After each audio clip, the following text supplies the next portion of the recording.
Forget the capture of Nicolas Maduro in Caracas and those 0 U.S. casualties at the time. Iran is not Venezuela. The Pentagon knows it, deploying a second aircraft carrier to the Middle East, along with a fleet of ships, aircraft support to take on a weakened regime, but still a nation of 90 million that boasts a huge military with a homegrown arsenal of missiles and drones.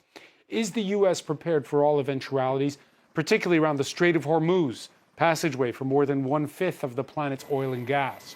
More broadly, why this potential fight? Why now?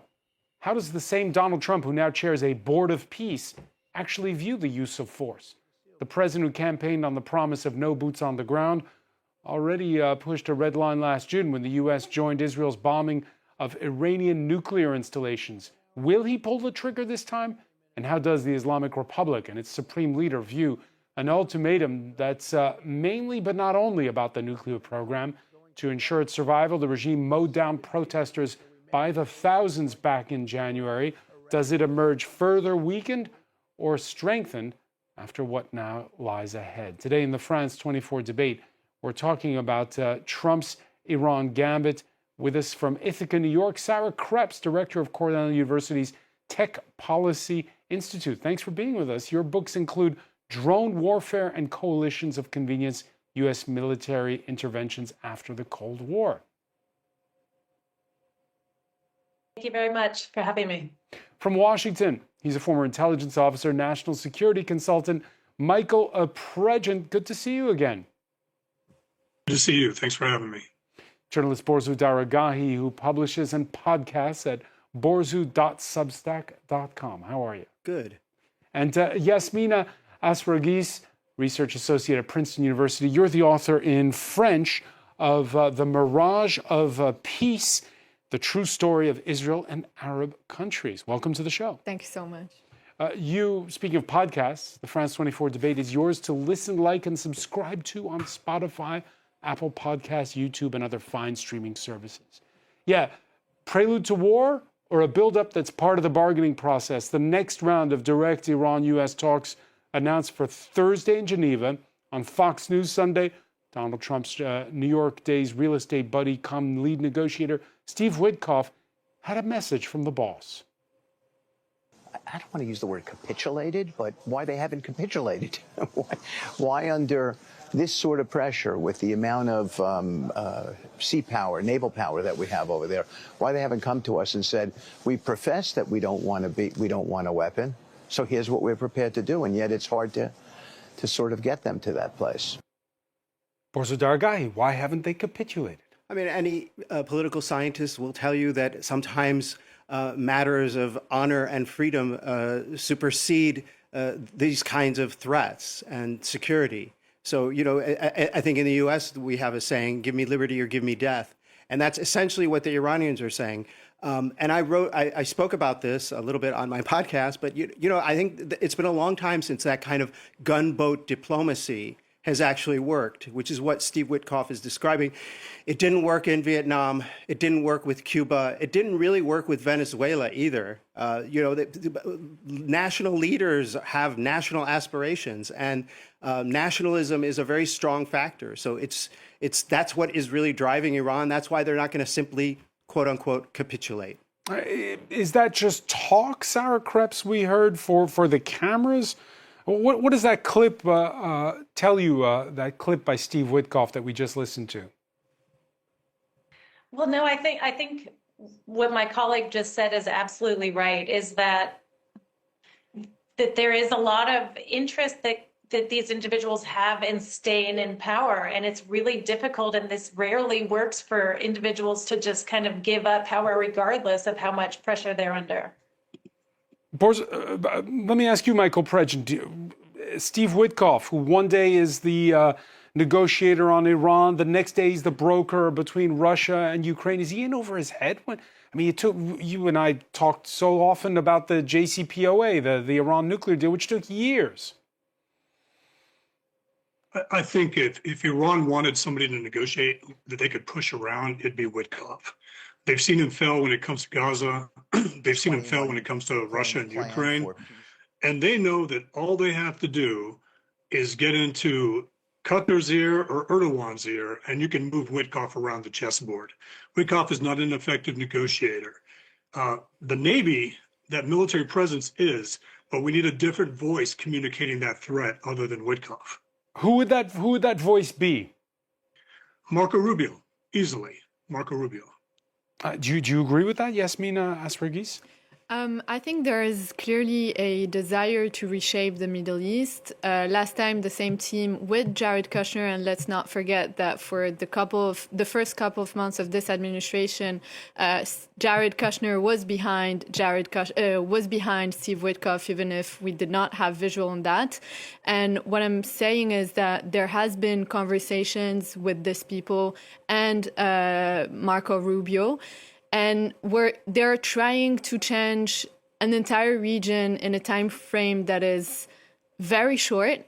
Diplomacy is not their privileged tool, and we're seeing the era of peace through force. And the way they're negotiating, the way they are imposing a tempo and accelerating things, does not necessarily show us that they're not engaged in diplomacy, but shows us the end goal. And the end goal is very much to destroy the current regime, destroy the current regime. Because that's what was said about Venezuela. In the end, they found who to work with in Venezuela, and there's probably conversations on who they can work with within the current regime, because maybe changing the head and having people inside that are willing to cooperate, that are willing to recognize Israel, that are willing to stop threatening the U.S. interests is something that we're seeing. A lot of leaks recently are telling us that in the early days of January, there was an attempted coup from within to exclude Khamenei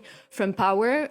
This coup was co-organized by reformists like the former Minister of Foreign Affairs. So there is, of course, this negotiations between the current administration and the regime, but there's also so much going on in the shadows. There was speculation over whether or not there were insiders helping the U.S. In Venezuela. Again, they got away with 0 casualties. Are there insiders helping the U.S. in Iran? I would doubt it. I know this regime quite well. It's extremely ideological, extremely dogmatic. Think Soviet Union in the 1930s and 40s. It's a very, very dogmatic, rigid regime. And the ideological purity is enforced through periodic purges in which reformists and so-called liberals, moderates are cast out of power or made powerless. So I don't think that there is a sort of liberal layer lying underneath the hardliners that are at the top. It's a very, very... It doesn't have to be a liberal layer. It can just be people who want to save their skin. Look, the whole regime is founded on death to America, death to Israel, death to Soviet Union back then. Those were the 3 slogans that brought them to power. They're not going to come around to, okay, now we're going to recognize Israel. Maybe there could be some kind of modus vivendi with Israel, but they're not going to come and recognize it in the same way that other countries in the Middle East would. This is a revolutionary, ideologically driven regime, so it's very hard to make a kind of deal with them in the way that Trump imagines of like, hey, we'll just get them to do this and this and this. No, but some of the things that you're asking them to do cross their ideological red lines, and they just won't do it. They would rather go to war. All right, well, let's listen to the foreign minister. Speaking on U.S. network CBS, Abbas Araghchi harked back to that 2015 UN-brokered Iran nuclear deal and played good cop, you might say. Better deal than JCPOA or 2015 nuclear deal is possible. And there are elements that could be much better than the previous deal. Like what? I have the experience of that deal, as you said. I negotiated that deal. We went into so many details, but I think right now there is no need for that much details. We can agree on basic things, and we can make sure that Iran's nuclear program is peaceful and would remain peaceful forever, and at the same time, more sanctions would be lifted. Sarah Krebs, the That's the public message there from the Iranians. You heard earlier Michael Pregin say that the most effective bargaining tool the U.S. has right now is those warships in the region. Your thoughts when you were listening to that clip of the foreign minister? Yeah, I think this is why a week or so ago, when it seemed like Trump backed away from his red line, a charitable interpretation of that is that there was a realization of just how complicated this chessboard is, and how difficult these different moves are. So what you mentioned at the top of the segment is that 20% of the world's oil goes through the Strait of Hormuz. Iran has control over that. The US has some leverage, but that leverage is very limited, and you can't think that far. It's impossible to play down the game tree to figure out if we do this, they do this, they do that. This is a region that is very complicated, and I think playing a bit more cautiously and realizing this is not another Venezuela is a good strategy. And that sort of obfuscation that we just heard from the foreign minister, I think, is exactly the problem, is that there's a lot of opaqueness and a lot of uncertainty and unpredictability about which way this could go, and a lot of ways it could go badly. All right, so when we had, for instance, this Monday, spotted in Crete's Suda Bay, the USS Gerald Ford, that's the second aircraft carrier that's now approaching the region. The USS Lincoln is in the Arabian Sea. Is that just performative, Sarah Krebs, or is this where it's all going, a blunt instrument for these negotiations?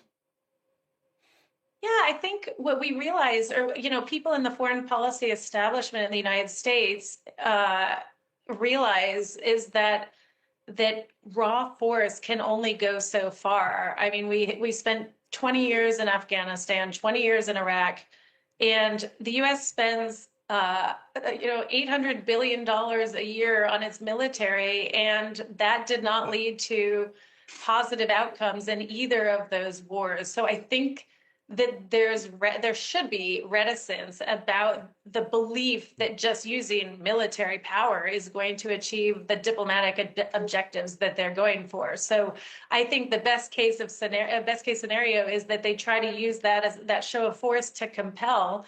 But it's not surprising that Iran would call their bluff, because the U.S. has decades of experience realizing that there are real limits to how far that hard power can go. Aircraft carriers, Michael Pregin, are they too blunt an instrument?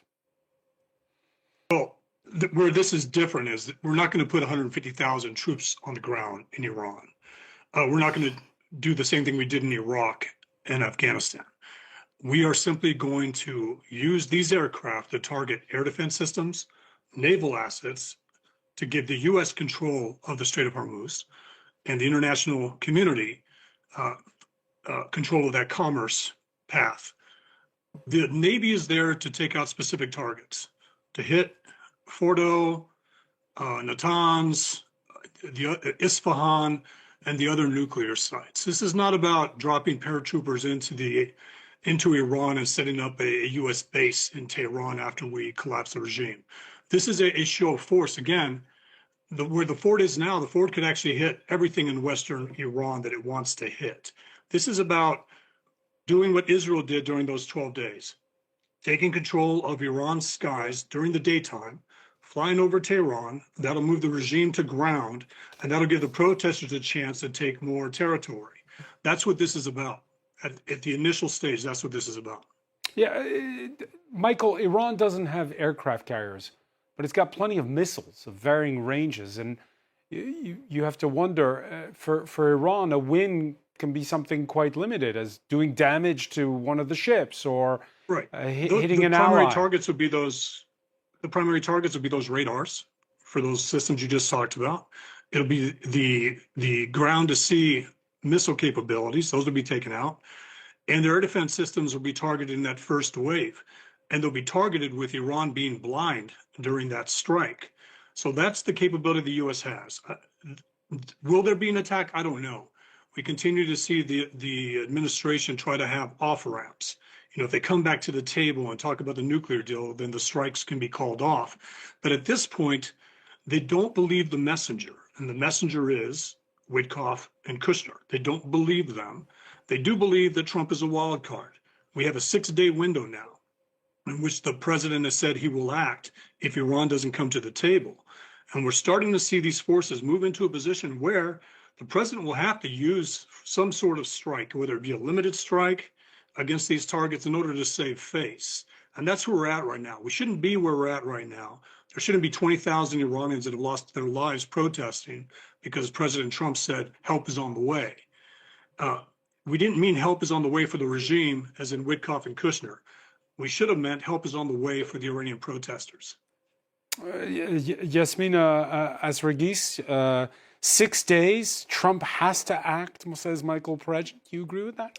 I mean, I think we're trying to analyze the diplomacy and what's going on in terms of military action as if we were in front of a very predictable and in front of an administration but that basically reads whatever the Pentagon is writing and recommending and suggesting. We're not in front of CIA memo readers, be it Steve Witkoff or Jared Kushner. Maybe Marco Rubio does. But how about the Secretary of War, Pete Hegseth? Does he read those memos?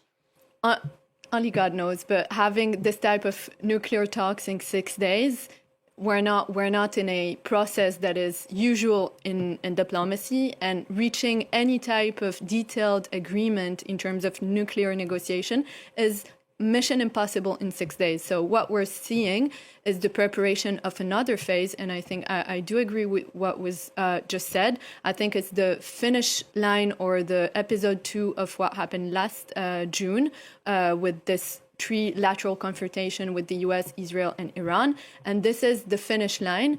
If they're not hearing exactly what they want to hear from the current regime, there's going to be force, there's going to be targeted force, there's not going to be deployment, there's not going to be long-term presence, but there will be a pivotal or a shift that will be implemented by force. This has been the threat, but also the direction of this current administration. And the last example showed us that this is how they operate. So we can just see that this is being implemented at the moment. All right. The Financial Times reporting this Monday that Iran's agreed to a secret 500 million euro arms deal with Russia to acquire thousands of advanced shoulder-fired missiles. Borzou Dargahi, those won't be ready immediately. No, that's in the long term. That's in the long term. Chinese have been helping with intelligence and so on, and providing some signals and satellite data and so on. But you know, I got to mention something about what Michael was saying, and he was making some good points. But he was saying that this bombing campaign is going to give protesters a fighting chance against the regime. I mean, you're ex-military. I've been in situations where people are being bombed and I'm nearby. No one's in the mood to go out and protest. And when Israel, during that 12-day war, hit Tehran and other cities, something like 1,000 civilians died in that particular conflict. It was not exactly a sort of situation where, the bombs are falling, let's go out on the streets and seize the Revolutionary Guard command post. I mean, that's not how reality works. So what I think that is being lost in all of this discussion is what is the end point here? And this is what the Trump administration has failed to define. Do you want zero enrichment? They say no. Okay, well, if they say no, then that means we're going to war. If there's a negotiation about that, then we negotiate about that. Will you accept a token amount of enrichment? Will you accept some kind of symbolic enrichment? This is what it's at the heart of this. If that's what you want, then you can do that through negotiations. You don't need to bring a massive armada there. None of this makes sense. None of this makes military strategic sense. It seems like the Trump administration got kind of cornered into doing something it didn't want to by, forces in Washington more than anything, by donors to the Trump administration, by a kind of coalition of includes like the defense tech firms that want to test out this new stuff they have, by Israel, of course, because they have been wanting this war for 20 some years. But anyway, they got cornered into this situation. And there's, as Michael was saying quite cogently, there's no really good solution at this point for what the administration wants. There's just sort of this unrealistic kind of future outlook. Yes, kind of this foggy future vision of, yes, we're going to have a free Iran, we're going to have a denuclearized Iran, but there's no kind of strategy in place to get to either of those points, and there's no articulated strategy either. Sarah Krebs, earlier we spoke with the spokesperson for the U.S. Central Military Command, CENTCOM, very confident that whatever lies ahead, his forces are prepared to, for instance, protect the Al Udeid military base in Qatar, which has the largest U.S. contingent in the entire region. You two are an ex-servicewoman. Your thoughts on how confident the Pentagon can be at this point? Well, that would seem to me to be a number one priority, is protecting our service people. And I think that this is probably in the minds of the, behind some of the hesitancies, that's a very easy and obvious target for any retaliation. So, I think they should be confident, because that's kind of a number one job of theirs. But I do think, coming back to some of these previous comments, it's interesting that sort of you were asking how they got backed into a corner. I think some of the rhetoric backed themselves into a corner when Trump said, we are going to come, kind of help us on the way. And then it was kind of a head fake. And so that was, the betting markets were thinking that help was really on the way, and then it wasn't. And so I think that then backed into a corner of this rhetoric about coming and helping the civilians that just didn't materialize. And now I think there is that sense that to back up the credibility of the U.S., that something should be done. But I think a better strategy would have been to not gesture in that direction, where if you were going to gesture, to follow up fairly quickly and with some degree of certainty and strength. Michael Pregent, if you're of a certain age, be it in France or in the United States, you remember 1983 and the attacks by proxies of Iran on U.S. and French forces that killed hundreds. There's no love lost over the years. Still, what's the thinking inside, if you're a soldier or a former soldier, when you see that near Iran's border, the U.S. is starting to pull forces out, most notably in northeast Syria? We saw the pullout start this Monday from their largest base there in Hasaka province. Your thoughts on what must be the thinking inside the Pentagon among career soldiers right now? Well, as a veteran of Iraq and Afghanistan wars, I'll tell you that the biggest threat are drones and missiles and rockets, and that's why the U.S. is putting in defensive systems inside of Iraq, in Jordan, in Qatar, in the UAE, also in Saudi Arabia, to take out Iran's drone, missile, and ballistic missile capabilities. So that's one thing. But as a soldier, you're also thinking that this attack is coming. We need to make sure these assets are in place, and we need to focus on the immediate threat inside of Syria. What is it? Inside of Iraq, it's the Shia militias. The threat in Qatar and the UAE is basically Iranian ballistic missiles, right? And drones. But the thing about Qatar, if there's any attack on Al Udeid, it'll be a coordinated one like the last one. It'll be an off-ramp for the regime to be able to launch 10 missiles at Qatar, and we easily take them down. And Qatar can claim, see, look, we're not a friend of Iran, we're a friend of the US. Qatar is the best friend Iran has. But back to the controlling Tehran's skies during the daytime. I wasn't talking about dropping bombs and missiles, just flybys, a tilt of the wings to the protesters, That's what they want to see. The U.S. in the skies without the fear of being taken out by Iranian air defense systems. That message alone would be very encouraging to the protesters. And then when you see the IRGC mass or the besieged forces mass, then you take those out. Those would be military targets, and the population has said that if you attack the regime, we're okay with that. Just don't attack infrastructure that the next government will need to use. Borza Dargani? I mean, I don't know. I was in Libya, you know, and that strategy kind of worked. It's very different. That was a different strategy. That was Obama's strategy. That's not this strategy. Okay, but I mean, there was a kind of a NATO-backed. I mean, I don't know what example to look at. I don't know how that looks on the ground. I know Iran. I see a lot of fear among the protesters. When I talk to people in Iran, there is more than anything. There's a lot of anger. People are opposed to the regime. Even people who are pro-regime are really unhappy. Maybe they don't want to go out into the streets and fight for freedom, but they're against the regime. That is there. But it's not a formula that I can see. And I think that would be great if the regime fell and the people took over. But I also know that this is a regime that will kill. There's a debate about, did they kill 7,000? Did they kill 3,000? Did they kill 20,000, 30,000, 100,000? I don't know.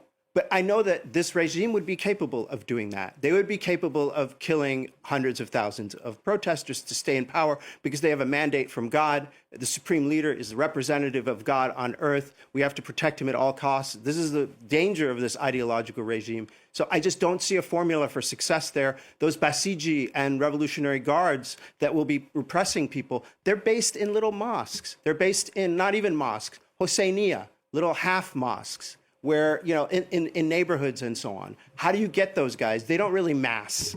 How do you distinguish the Basij from the Basij and the students were fighting this weekend on the campuses of Tehran? And you would see the video, and it was really hard to tell who were the students and who were the Basij unless you looked really closely. So, I just don't see the formula. You don't drop a bomb on that. No one would drop a bomb on that.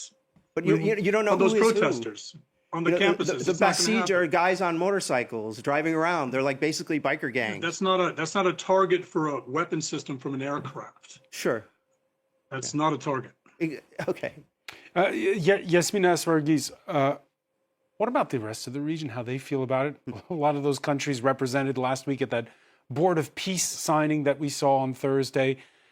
How do they feel about all this? I think when we put things into perspective, we tend to forget that this is not just happening in 2026 for no reason. There's been a build-up. Iran has invested in an axis of resistance, has invested a lot of money in Hezbollah, Hamas, and the Houthis, and has tried to create a counter model, a counter vision, and to implement, diffuse, and share to the rest of the Arab world its ideology.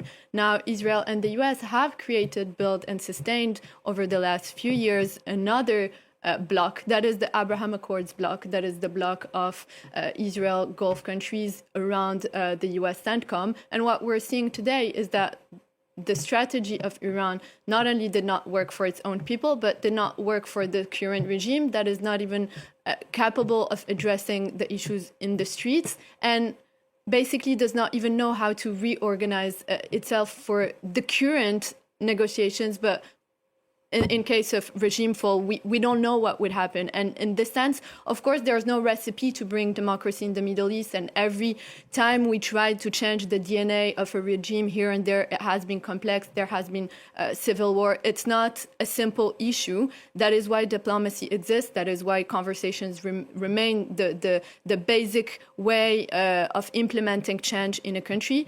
But we are at war because many people that are not all crazy or stupid have realized that negotiation does not work. And diplomacy fails when actors do not trust themselves and do not trust each other. No, America and Israel does not trust Iran, and Iran does not trust them in any negotiation process. That's why force becomes the key player. And what we're seeing today on the ground is a choreography. When you're moving assets from Syria to another place, you're just sending messages to Tehran and eventually to China, because we didn't mention China, but the big issue as well is for the US to debunk and destabilize the access that goes from Iran to China and also Russia. And only then people like Jared Kushner will appreciate the fact that possibly they can implement the peace board, the extension of Abraham Accords, and reshape this region, for which they also have a vision, an ambition, and their own ideology. And we'll see in the coming days how their own strategy applies on the ground. Sarah Krebs, speaking of China, we've had in the last days talk about intelligence sharing on the part of Beijing for Tehran. Your thoughts on again? Is this more than just the United States versus Iran, and what is the role of China in all this?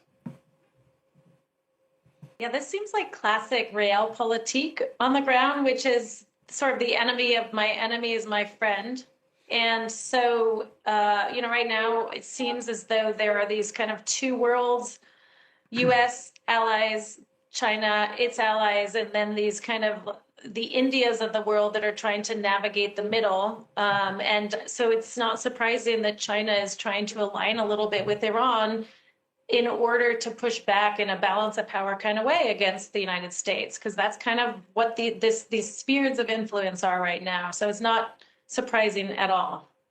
Not surprising at all. We have Iran. Meanwhile, it's got its hardline former Speaker of Parliament, Ali Larijani, who's been growing in prominence, reports the New York Times. He's the former commander in the Revolutionary Guard Corps, the current head of the Supreme National Security Council. He seems to have, according to the Times, sidelined President Masoud Pezeshkian. The newspaper quotes two sources as telling the story of Steve Witkoff's bid to call Iran's foreign minister last month. And anxious to forestall any misunderstanding, the two senior officials said Mr. Aragachi called the Iranian president asking if he could establish contact with Witkoff. Pezeshkian replied he did not know to call Mr. Larijani instead for authorization, Borzou Daragani. I mean, the Supreme National Security Council is the highest kind of government body in Iran. So, yeah, it sort of hovers above the president, and it includes the president as well as the supreme leader. And Larijani is the secretary of the Supreme National Security Council. He is also a former member of parliament, former speaker of parliament, kind of an insider. I wouldn't call him exactly a hardliner. I would call him more of a kind of a pragmatist. He has a daughter, apparently, who's living in the U.S. for a while. So I think there's some interesting aspects to this guy, and he could be a player. But I will tell you that he is a, strident believer in the Islamic Republic. He's not someone who's going to make a peace deal with Israel, but he is someone who could possibly be counted upon as a pragmatist to just leave Israel alone.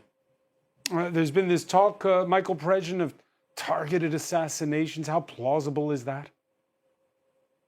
Well, I don't think that would be done by any U.S. military. I don't think we're going to deploy Delta Force or special ops inside of Tehran, but that could be something that Israel could conduct. That could be something that we could partner with somebody on the ground inside of Tehran or other areas to be able to conduct those assassinations. And what I mean by partner with is simply provide intel, provide resources, and allow indigenous groups to take care of that, those targeted assassinations. The good thing about this language is, whether it's true or not, the regime believes there's a capability out there. So whether we have the capability or not, it's good that the regime believes we do. Sarah Krebs, you agree? I mean, it seems reasonable to say that it's good for the regime to believe that the U.S. has the capability. It seems like there's a lot of evidence to suggest that decapitation strategies don't necessarily work, because they can just, especially in a regime that's not kind of a strongman authoritarian regime, like let's say in Russia, where you have kind of this main guy. I know there's the Ayatollah, but there seems to be a lot of robustness under him. So it doesn't strike me as a very auspicious strategy or one likely to succeed in terms of bringing the whole thing down, just because I think they can easily backfill. So Yes, I think it makes sense to posture that way, but in reality, it just doesn't strike me as a viable path. But I think it comes back to kind of what's the goal? What's not just decapitation, but what is kind of the bigger strategic picture here? And I haven't necessarily heard that articulated. So do you know? We saw that reality on the ground when Israel conducted those assassinations. Israel took out the majority of the key leadership of the IRGC during their 12-day air campaign. And even though they can be backfilled, they're not the same capability. When Qasem Soleimani was killed, his backfill, I don't remember his name right now, wasn't even nearly as capable as Qasem Soleimani. So yes, you can replace a leader, but it's not going to be like, replacing Tom Brady with a good quarterback. So we saw this demonstrated when Israel conducted those attacks. I mean, so we can't say it hasn't happened. Israel took out, Ismail Khani was the guy's name who replaced Soleimani, and he was taken out. So these are major strikes. So this can happen. And we have seen recent proof of it. I mean, if you're talking about No, an I'm organized... not saying it can't happen. I'm just Go ahead, Sarah Krebs first. wondering whether... You said you Whether there's hadn't seen any evidence- recent examples, so I gave you a recent example. No, I'm sorry. What I meant is that I do not think that there's evidence. If it were a successful strategy, then I don't know why we would be where we are today. I think you can make incremental degradation, but I don't think it, quote, solves the problem. I think that works when you're going after, for example, an organized crime family. And that is the strategy, that you take out, the big guy, and then the underling is more willing to flip and so on. And I think that is probably the wrong approach towards such an ideologically driven regime. This is, I wrote in a piece that, the Islamic Republic, war is the glue that keeps the Islamic Republic together. It was born in war. It was born in the Iran-Iraq War. It would not have survived if it were not for the Iran-Iraq War, in which hundreds of thousands of people died and on the front. And this war, this blood, bound the people of Iran to this regime. And that is what was the key factor in making this regime survive, this unusual theocratic system. And so I think that when you have a system that is basically a cult of people who worship martyrdom, they talk about like war and so on. And we talk about hardliners in the US, people who want to maneuver the US into a war. There are also people in Iran who are eager for a war. They want to relive the glory that their fathers lived during the Iran-Iraq War, and they look forward to the possibility of dying for the Islamic Republic in a war against the US. Yasmina Sarigis? I think that what was just said is maybe applicable for the 80s, but not today. I think the theocracy was a theocracy in the way it was built and written and created this first generation of ideologues. But eventually today, it's just a military regime like other military regimes in the region. Reason why the key targets are generals like Qasem Soleimani or other people. And in my opinion, there won't be a target and kill on the current Ayatollah or his son unless there is a backup plan, unless there is clear evidence that there is someone from within the Revolutionary Guards that is willing to work, that has the capacity and legitimacy within this current regime to continue. Because also what I want to emphasize on is that on the US side, we do not have diplomats. We have economic pragmatists. We have real estate brokers. What they want is stability, economic stability on the long term. It's not the same people who went to Libya. It's not the same people who went to Iraq. It's not hardcore neoconservatives that are all MAGA. They want deals. They want stability. And for that, you need to, it's eventually the Venezuela approach. They want someone who can betray, but who has the legitimacy to maintain the whole country and strategy together. So possibly we're going to see that, but until then, they're not going to kill anybody, and until they have the guarantee that there's someone. So like a Larijani could be like a Dulce Rodriguez. Well, we'll see. But you also have a component that is important on the Iran case. It's the diaspora. The entire diaspora wants a crown prince, and they are pushing for it. And other actors within the region is pushing for the crown prince, and that's also part of the debates in Washington. All right. This Monday in Tehran, we saw university students again chanting down with the Islamic Republic. There's 40-day ceremonies for those killed during the crackdown that we were talking about earlier. Yeah, Borsudar Gahi, this question posed there by Yasmina, and these images we're looking at, how much of a factor are they? Yeah, I think that's a huge factor. And I would say that my description of the cult of the regime applies to about 20% of the population. That's based on polling numbers that I have looked over for years and years, as well as election results. So we're talking about 15 to 20% of the regime, of the population that is pro-regime. And then outside that, the 80% are against the regime. And I've lived in Tehran, and I've been all over the country, and I know this from not just from my anecdotal watching, but also from analysis of the polling results. So yes, there is a severe opposition to the regime. The question is, what's the path? What's the path to transition?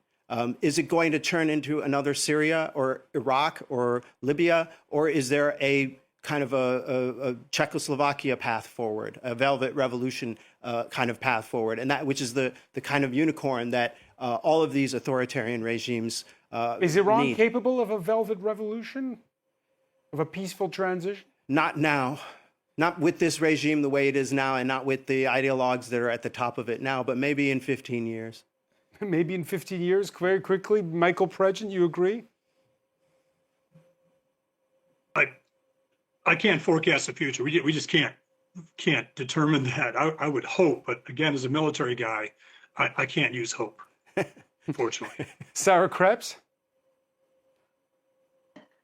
That's well said. And I think that it raises the question of how to think about historical analogies at all. I mean, it seems like on the one hand, there's a limited menu of directions things could follow. On the other hand, it seems almost infinite, which, we've mentioned, someone mentioned 10 different countries it could look like. It could be yet its own path. And I think that's the challenge, is that no one has the crystal ball. And as I said earlier, there are just so many paths of uncertainty, which I think is why you're seeing more sort of calculation and hesitation than we saw a week or two ago when it was like help was on the way. Sarah Krebs, I want to thank you so much for joining us from Ithaca, New York. I want to thank Michael Pregent in Washington, Yasmina Asverghis, Borsudar Gahi. Thank you for being with us here in the France 24 debate.